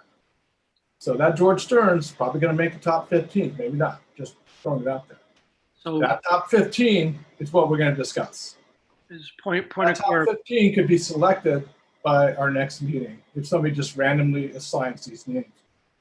That's how I read this rubric. I don't see something. Point of clarification, though, on that, Matt. I think there were questions earlier about, whether it would violate public meeting law if 5 people met, and there was a discussion about, 5 people. When do they meet? I mean, there was a discussion about the 5 people being the same group. I hear what you're saying about the language. I'm sorry to interrupt, Patrick, but it's individually researched. It doesn't say meeting with 5 people. Right. And those numbers, and you're individually research them. You apply the rubric to it. And the individually could mean each person is individually researched, not that the research is done by individuals separately. Yeah, that's not the way I read it. I mean, it was very clear that her intent was to have 5 people meeting to talk about this. But in order to do that, we would actually have to divide the entire list into chunks that we're going to hand to singular groups of 5 people, and those would actually then become, in effect, subcommittees. We're going to if it is actually randomized, what it is that we have a full list that's divided by 23 people 5 times. What if we took the start of next week's meeting to use the random number generator, but the random number generator to break these up into chunks of 5 names, and then we actually split into separate Zoom rooms over the course of the next meeting, and we do this for the next meeting? Well, I think we need clarification. That sounds like a subcommittee meeting to me. But if we're all just picking, give me 5 names, I'm vetting them to the rubric. Why not I'll give you my 5 top. That's really makes more sense to me, because if I get 5 names that I have no interest in, then what am I supposed to vote other than a 0? Because it just doesn't make balance to me. It's supposed to be unbiased. You're supposed to be given 5 names that in theory mean nothing to you. And then you go off and research them and you rate based on I agree, but I just think the value is my top 5 is more valuable than me vetting based on a generic number. But Ron, we've already voted on the rubric. We've already voted on the rubric, and it says random. So we would have to go back and design something new if we were going to do that. It says random and individual as well. And individual. It's individual. It doesn't say. Point of order. It's not people being assigned 5 names. It's that 5 people are assigned the same name. Doing individual research. So how many total are on the list? Well, we're not going to do the whole list. Right. I do. We have other criteria to shorten the list. Right. But about how many, Jim, are on the list? There's 84 now. So that means that means each person on this list would get like close to 17 names to evaluate. Yeah, I think we'll pull at least. It sounds like we could pull 15 off of that, 84. Yeah. Right. So if it's 65 names, that means that everyone here is going to get 13 people to do their research on. Yeah. Yep. And I think we could do that. I mean, we could split it up tonight. I mean, we could do that or during the week. I don't think we need to wait till the next meeting though to randomly generate the group. Right, I agree with you, Lee. We don't have to wait. I think those randomized assignments should be done as soon as possible. We can do that. So that we can apply our rubrics to it. So that next meeting, we can, or even before the meeting, we give those rubrics to Jim and he can say, here's the top 15. And then we can discuss, Ron, the top 15. Okay, that's the way This is exactly what I had said, but only I had said 3 names. And not randomly assigned, Dan. Yeah. Oh yeah, but you just, you have the rubric. It's, I have to say, Dr. Grace, I don't know her at all, but it's all, this works. Our next step shouldn't be cutting down this list. It should just be assigning these random names. The list will get cut down by nature and by the rubric. Still nobody, excuse me, just point of information, nobody's told me how to score Missatuck School. I'm still confused on that. So there's a scoring definition I don't get that's not on the rubric.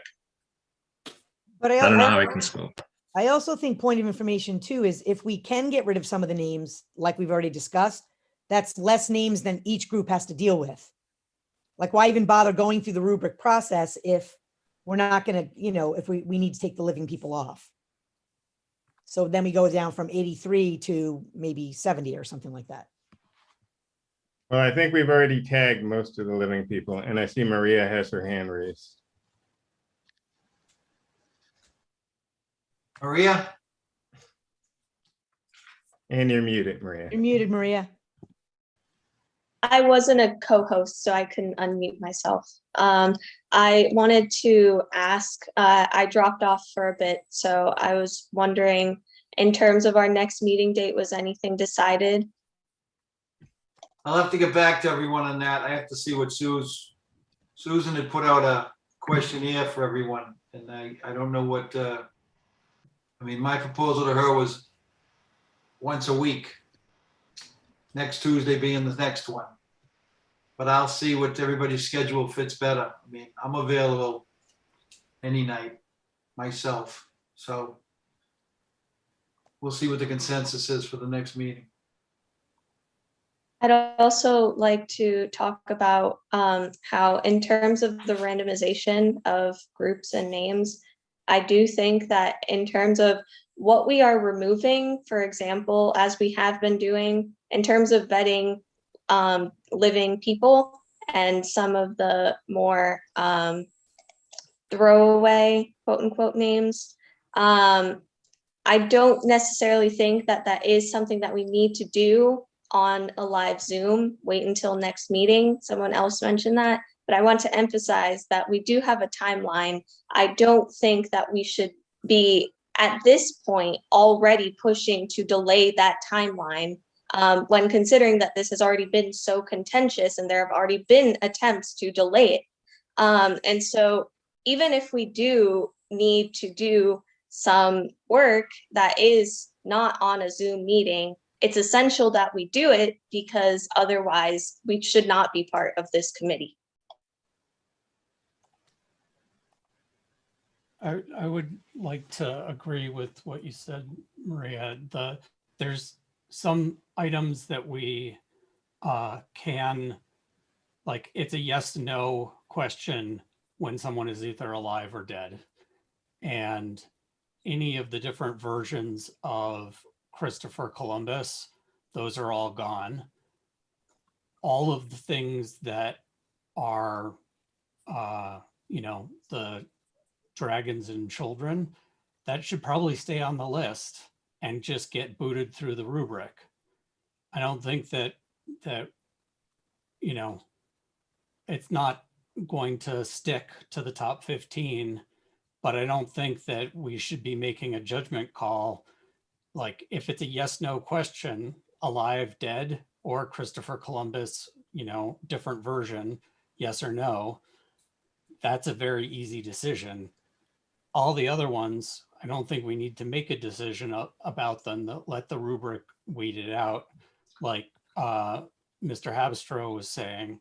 I think there's a few more that fall into the category that we can weed out though, like Vito Corleone, you know. There's a few of those on there too that could be taken off. I think that we should have that list next meeting and just do that right away and get rid of them. And then have the rest broken up into groups. I mean, the question is, can we do it before the next meeting so that we can review this? And so if that's the question, then who's responsible for, doing that? I think what we can do is maybe if we want to, depending on what the other committee members want to do, we can quickly just come up with a strike list immediately right now, do an up or down vote on whether or not we want to strike the list in total, and then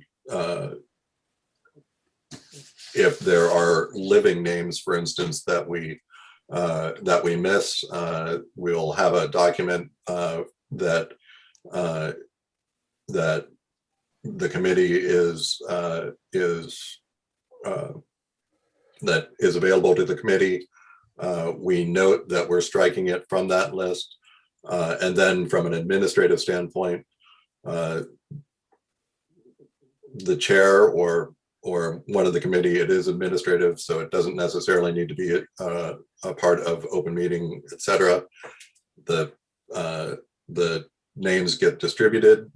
We do our rubric, and then we have the rubric to come to the next meeting, the next time that we have it, so that It would be the third meeting you're talking half with the rubric. No, this is the second one. So I want all of this to happen, or I would like all of this to happen before our next meeting. I mean, maybe it's too much, but if folks can't stay on any longer, I would volunteer to go through the chat. People have been chiming in with, they've been doing all of this legwork in the background with who they think is alive. I would volunteer to take those names, to take variations of Christopher Columbus, and to take out the ones that say, like, don't change the name. I wouldn't remove them. I will just copy them into a new column and then be like, hey, this is the strike list. If we agree, they just The next meeting we voted up, yes. Just point of information on the shared drive, that list we were starting, there's already been some editing being done, and that's great. We can all look at that shared drive to verify, what's going on. I think the policies that we have changed. So some names have already been tagged for elimination, but they won't be now that we've talked about it. To Hendrick's point about leaving anything that's questionable, just leave it on there. But we all have the ability to go to that shared drive to see the update. So whoever has authorization to do that, if Bree can get that up and running, we can all look at that shared drive during the week. Just Bree can send us an email saying it's been updated, and then we can vet it for ourselves to see if there's anything that we need to question. So to Seth's point, we come in here next week or whenever our next meeting is, let's get the list assigned and talk about other things while we wait for the vetting to be done. So I think it's all doable. We're doing a lot of talking about some real obvious, things that we've already started doing. And that shared drive is there for that purpose. So we can all go see what Bree would be doing and just verify. I don't think, who has authorization to change that shared drive? Everybody? Yeah. Yeah, that might be something to worry about a little bit. Yeah, I don't think everybody has it. I'll Yeah. have to check. So I would say Bree gets the authority to do it. Bree can send us an email on Saturday saying I've updated the list to the best of my knowledge, and then we can just look at it. Is Lisa Evangelista still on? Yes. I am. Lisa, do you know, do we all have access to that? I don't know.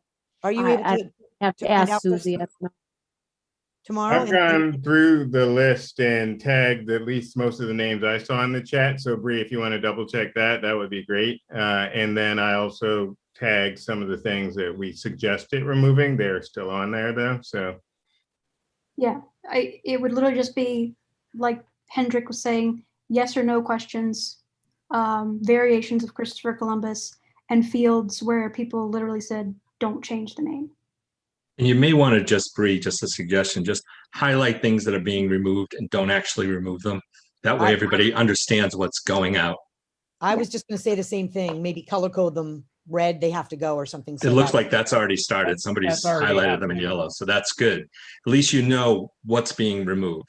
Yeah. It would be impossible to look at that list and not know what's missing. So that would be a good idea to highlight them. We all review them and we agree first thing at our next meeting, just that's the list and distribute and let's move. Yes. I'm all for Seth. I'm all for getting this thing done for the kids, all for it. And hopefully that's May 24th is a good date. I think it'd be nice if the next action step could be, and hopefully sometime this week, is get these submissions assigned to 5 members. Can't we do that or not? So we can do a rubric before our next meeting. If you want to stay on task on these meetings and get it done. Well, if we have all the names highlighted by end of week, which I can commit to do, we can maybe, Friday or Saturday, we all agree yes or no on the strike list. Then the numbers that are next to what's left, we put those into a random number generator, and then that gives us the groups of 5. Then it's just a matter of who is in these groups, so to speak. So we can't meet on Saturday or Sunday because of open meeting laws. I meant via email, like via Google Drive. You were saying you were just going to do the random generator over the weekend. We could vote for the random generator now, and then that's just an administrative procedure. And we could. So we come out with a list Monday or Tuesday of the ones we're taking off, and then the random generator would already give us our sub lists and our groups. Correct? Yeah, that sounds right to me. And I'm pretty flexible, as Matt already suggested. I mean, even if we were to parse out the list tomorrow, and then we could remove the ones that are slated for elimination later too. So we don't have to wait. We could parse them all out and then. So can I get a motion then to parcel out the list and have it ready with the random generated groups for our next meeting? Can I get a motion on that? I'll make a motion. I just, who's willing to work on this? I heard Bree. Who's going to work with Bree on assigning the random? I can work to assign the random, or I see some other names. Okay. Jim, I'm sorry, if I could, whatever's done should probably go through the chair. So through Susie, through Jim, like everyone should be on that same email or whatever, so that everything should come from Jim per se, that goes out to the committee or goes into the committee, if that makes sense. Absolutely. So I agree. I make a motion that Bree, Caitlin, Seth, Jim, and was there anyone else and Hendrik were the names I saw. And then I see Maria's scratching. I don't know if she was raising her hand or not. She was raising her hand. Okay. So that those 6 people by the end of the week, and Josie, call the list, remove all the living people and the references to Christopher Columbus, and assign them by the end of day on Friday, and that we start, developing our that we have our rubric by the next meeting. Our scores. Second. Any discussion? Miss somebody. Hello. I'm sorry. I just have a question. Are we sure before we move forward that we're not violating any open meeting laws by forming into subcommittees? We're not actually. I just want to be sure of that. The only concern I'd add is that the assignment needs to come from Jim, who's the chairman. Yeah, Just need to add that. So I put Jim in the motion. Yep. Okay. So Patrick, you had Bree, Caitlin, Henrik, Maria. Who am I missing? Jim and Seth. Josie. And Josie. Josie. Oh, Josie. See Josie. So yes, Josie as well. we're getting close to, we're getting close though to Dan's concern about the open meeting. We can't have, Right. we can't have, Are you on this, Patrick? No, you're just making the motion. I'm making the motion. No, I'm not on it. So it's Bree, Caitlin, Jim, Henrik, Maria, Seth, and Josie, correct? Correct. And who Patrick, are seconded you, it? Seth. just a question, Patrick, are you saying they're just assembling the list? Or are you saying that the distribution process is going to be handled by Jim? Is that clear? Am I correct on that? That group is responsible for assigning. I would question the open meeting law being compromised if 6 or 7 folks are doing the distribution without, it sounds like to me it's an assignment that Jim can do as the chairman. We're just helping administratively. I mean, just with the pulling numbers from a hat, essentially. Well, I'm just saying the list could be done, and I think Jim could pull the names out of the hat and make the assignments on his own without a third of the group Well, that's not having. random. No, however Jim decides to make it random, that's fine. I mean, I feel like I'll take the lists and I'll be happy to assign the lists. That's all. But I'll take the lists. My only question though is if we break into smaller groups and someone in the public. Point of information, we won't be doing subcommittees. Okay. Yeah, there's no groups. We're going to get a list of names that we're going to do the rubric on individually and then bring that back and have discussions. Okay. Is that correct? That makes more sense. Yeah. Every valid name will have 5 committee members assigned to evaluate according to the rubric that. And then we bring it back to the meeting. And then we will bring our individual rubrics of everything that gets assigned to us by the chair. And then we'll go from there. Perfect. And my understanding is the chairman will randomize the list, but he'll contact me or any of those people mentioned if we need to help. But I guess my question is, do I need to have involvement as suggested? I'm fine. Only to compile the list. Sorry? Bree may need help compiling the list. Okay. Make sure it's valid. I think that's it. Okay, so anyone can send me all the information. I'm good with or without it. Just cleaning it up, correct? That's their task, is to clean up the list. Yes. And that doesn't have to be done in a meeting. It can be done virtually, individually, asynchronously too. Now that would just be writing suggested removal for the things that are ambiguous and writing living if it's unambiguous and they're still alive. Is that correct? Okay. I think so. And highlighting it. Thank you. So That'll be the first thing we take up next meeting. My motion is for Jim and the other named individuals that Lisa already went through the names perfectly, to cull the list, to remove all instances of Christopher Columbus and all living people, and then to assign every remaining candidate with 5 committee members to their name. That's the motion. Second the motion. How they do it is up to Jim as the leader of the committee and the rest of the small group. Second the motion. All right, all those in favor? Aye. Aye. Oh, do I want to go down the list? I'm sorry. Aye. Three Brothers, Yes. Dan Puccio. Dan? Yes. Thank you. Aaron Genia. Yes. Say it wrong, I'm sorry. Yes.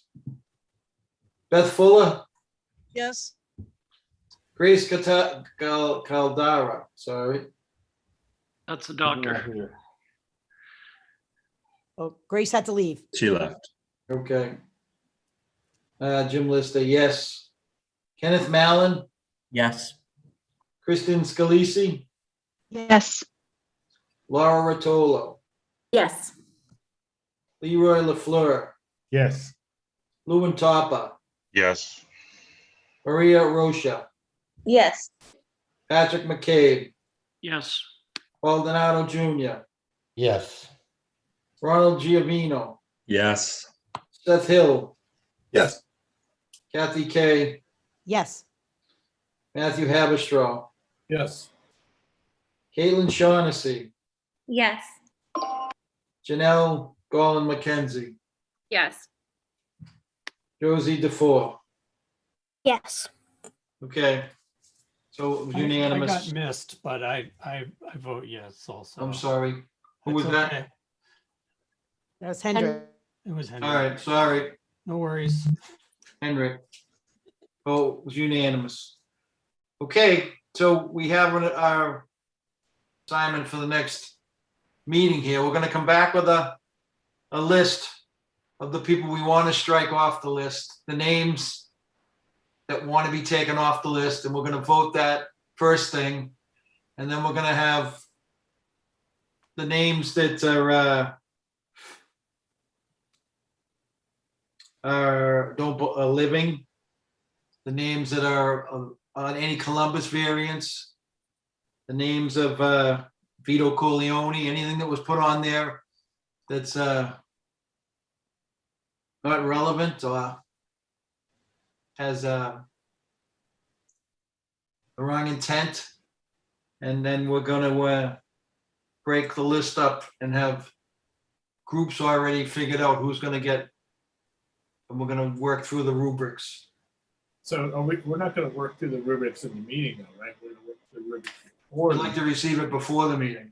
We want to get our rubrics done before the next meeting. Hopefully that would be a goal. Yeah. We just voted on a resolution that we are all going to have homework prior to the next meeting. Right, I understand, but I'm just making sure. All right, so we'll work on that this week. Day on We'll get it to Friday. everybody.